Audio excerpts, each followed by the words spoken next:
a role like this more difficult, or is it different from preparing for a show when you're facing the audience? Is it different to act to a camera? Yes, it's very different. If we're talking about something like a live gig, a stand-up kind of gig, that's an interactive thing. I do get a response from the audience. The one thing about film work is that you don't really get a response. And I started to think of Michelangelo as, if not a mute child, because he wasn't mute, because he was asking us questions, but a really quiet child, because he wasn't there and we weren't imagining him. But your audience is down that camera, and it's weird. This is one of the few films we're doing where all of us actors are looking right down the camera. Usually we're trying to avoid looking down that camera like crazy. We look all around the edge of that camera, miles away, but never right down it. So it was a different thing, but it is some way away from doing a stand-up gig.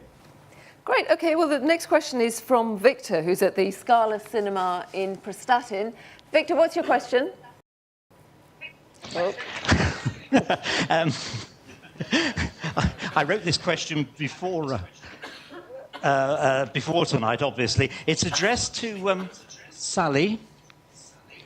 And your films have embraced feminism, Virginia Woolf androgyny, tango, gypsies and opera, rhyming couplets, and now an all-star minimalist cast in an amazing film. What attracts you to your particular choice of film? And what's next, if we are able to ask that? Well, there must be some part of me that enjoys taking risks and enjoys a new challenge every time. But usually I'm driven by a feeling of necessity and real love for the subject, because a film takes a long time to make. In my case, usually the cycle of writing and writing and directing is a few years, and so you have to be really passionate about what you're doing. So that's really what drives the choice of subjects. Okay. Time now, perhaps, for a question for Laura. I don't know if anybody got anything particularly for Lily, or no? Yes. Question for Sally Potter. I was wondering how long this film has been gestating and how the initial idea differs perhaps from the final film, because the reason I ask this is because in your film The Tango Lesson, the character you play is writing a screenplay and it's called Rage, and it's about the fashion industry and models are getting murdered. So I was just wondering if that was the initial point and that's just developed into this current film right now. Yes, it was. That is exactly where it started. And before I made The Tango Lesson, I wrote a screenplay called Rage that had some of these incidents in it, but it was a very different kind of film. It was where you saw everything, and Michelangelo at that point did not yet exist. But then I hadn't done a blog then, and hadn't experienced the intimacy and the breadth of what connection across the web can be like. And it was that gave me a new way into that same subject. And also by deciding to withhold the visual information about the fashion world, which otherwise I think can instantly look out of date apart from anything else. But also to create a space in which people could construct a film in their imagination outside the frame and have it, so to speak, filled by these characters in the centre that we could actually see. Now, in Glasgow, Kirsten and Annabelle have got a question, I think, for all the cast. Hello. Go ahead. Hello. Hello. Yeah. Hiya. Yeah, we've got a question for all the actors, and it was just wondering how they found having that kind of interaction with the camera without having something to immediately react to. Okay, sorry, that was addressed to all the actors. All actors, yes. Okay, well, we sort of touched on that a bit with Eddie just now, but thank you. Let me ask the two of you. Rhys. You know, it was the whole act of kind of video blogging or confessing to camera is something that's become very familiar to us all, and you know, we're all Skyping here today, and I'm sure it's something that most of us have done before. So it felt quite familiar, actually, strangely. I guess the only thing that was strange about it was doing it out of context of the armchair of your own home and doing it, you know, on a film set. But in a way, this didn't feel like a film set at all. It was a very intimate setting.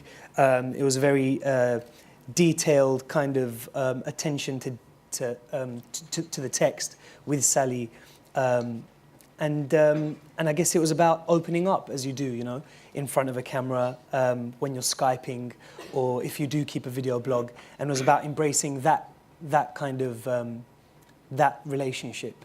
So yeah, I guess the idea of kind of performing to the camera is one that sneaks into the head of all the characters, I think. As much as they are trying to confess and stay true and be honest, they do all end up performing a version of themselves.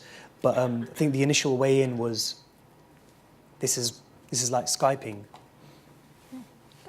And I've just had a message that Jude has had to leave now because he has to go and play Hamlet, but he sends his very best to everybody taking part in this. There's been a question here about the popular rage expressed at the end of the film, whether it's really a realistic expression. Sally? I think there is an enormous underswell of rage about the alienation of a consumer society, about people making things for profit, about the exploitation of others, and all the other things one can be very, very angry about, but which often doesn't have a voice.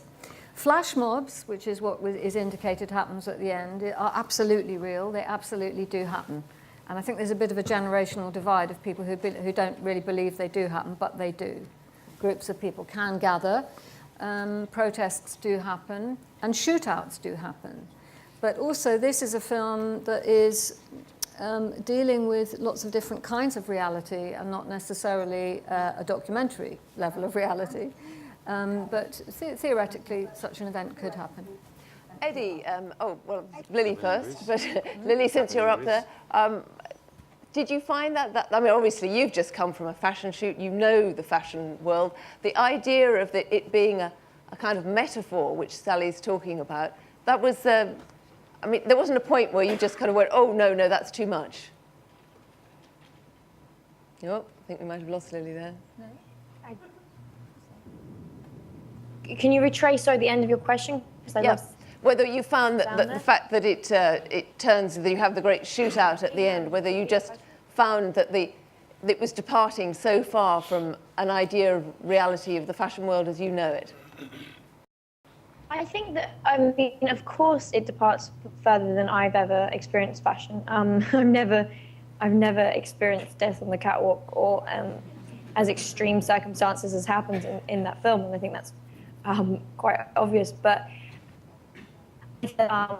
Sally, and she's always been quite vocal about that the film isn't trying to make a direct comment on fashion per se, and rather uses this as a kind of vehicle to expose lots of other issues that she's exploring. So I think the fact that it might seem to depart from the reality of a fashion show as we know it doesn't negate from what she's trying to do with the film. Okay, good. I can bring Eddie in now. Eddie, you're no stranger to the surreal, so presumably that development in the plot was not really a stretch for you. No, I see no problem in that. That's that's Sally's choice, and as director, if she wanted to go there, then it goes there, and it's up to the audience to decide how it works for them. I don't, otherwise we wouldn't, everything will be stuck in the reality. So I don't have a problem with that. It's just if that's the director's choice, that's their call. Yeah, I guess there's a big question about this, how interactive everything gets. I mean, in the end, it's a work of art. You make it, you put it out there. The interactivity only starts here. I mean, you wouldn't believe in a kind of collaborative filmmaking in that sense where, if you like, the audience could then, if you had it in episodes, decide what the next episode was going to be, could vote on plot developments. You wouldn't want that. Well, I think people have tried that kind of experiment, and I always think that's a very literal definition of what interactivity means, just like audience participation in a theatrical experiment usually fills my heart with dread. Am I going to be asked to put a balloon on my head or something? I'm interacting by watching, by absorbing, and by thinking.